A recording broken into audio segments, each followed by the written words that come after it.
And there you go. Ayan, huling-huli ako nila Kap na ako'y naglalaba. So, dito naman ang kanilang way para sa kampanyahan at nadaanan at nadatnan nila ako sa ganito. But, still, syempre, cover natin ang pangampanya ni Kap, Relly Palis and Konsehal Diomedes Dizon dito sa aming compound. Ayan, talaga namang napakasipag nilang dalawa.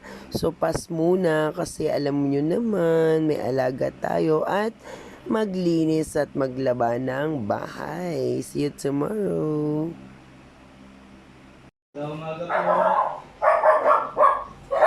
So, ayan mga kanegrang ina, naglalaba tayo. So, good bahay. O, diba? May pantake pa tayo dyan. Si Ninay, ayan. At si Cholo, si Journal.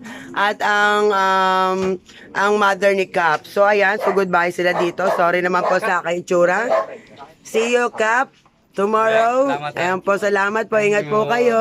Tataming. Ayan. So, mga ngampanya pa sila. Sorry, at ako'y laba day today. Ingat po kayo. God bless. Right there. Ngiti ka, Ninay. Iba kayo yung... Saan ang bahay mo doon? Ay, mga kanegrang ina, ay naglalaro si Zion. Gumagawa siya ng swimming pool. At si Kuya D-Boy naman, Ay, nagsasabi. nagsasaing. Magaling magsaing yan, guys. Sukat-sukat lang yan. So, ayan, na-master niya na yung pagsasaing. Sunod naman, tuturuan ko yan magluto ng sinigang. Oo, kasi yun yung ginawa ni Mama sa akin. Unang tinuro sa akin, sinigang.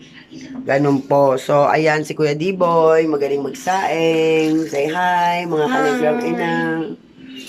So, si Zion naman, check natin. Then, di pa ako tapos linis. Ayan, si Zion gumagawa ng swimming pool. Zion, say hi. Ayan, anong ginagawa mo, Zion? Ah, nagawa ng swimming pool. Ang galing naman. Where's the slide? Ang galing.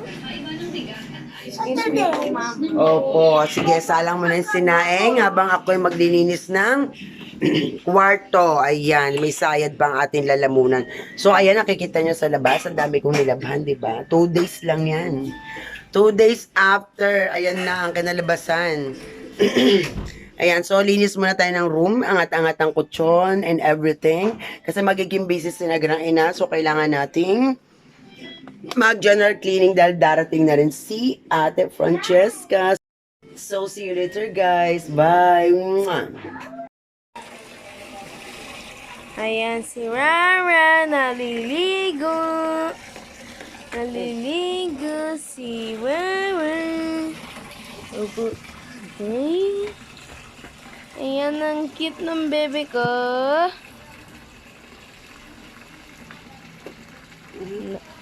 Papa? Ligo time na si Rara.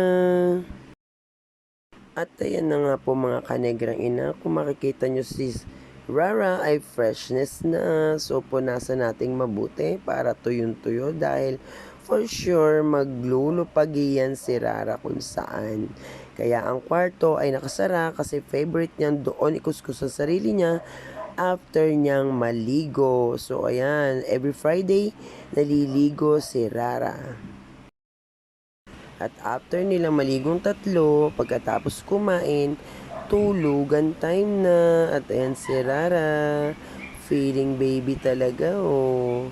Tulog na yung dalawa, siya ay gising pa. So nagpapaantok pa yan. Talagang nasanay si Rara sa bed matulog with us.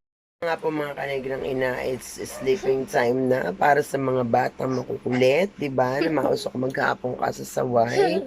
Ayan, so ang daming ganap naglaban, nangampan niya si Kapitan dito, napaliguan si Rara, and then natulog ang mga chikiting at nakapaglinis ako. So anyway guys, thank you so much for subscribing to my channel and please hit the notification bell para updated ka sa aking mga video. Maraming salamat guys. Good night. Good night. Bye.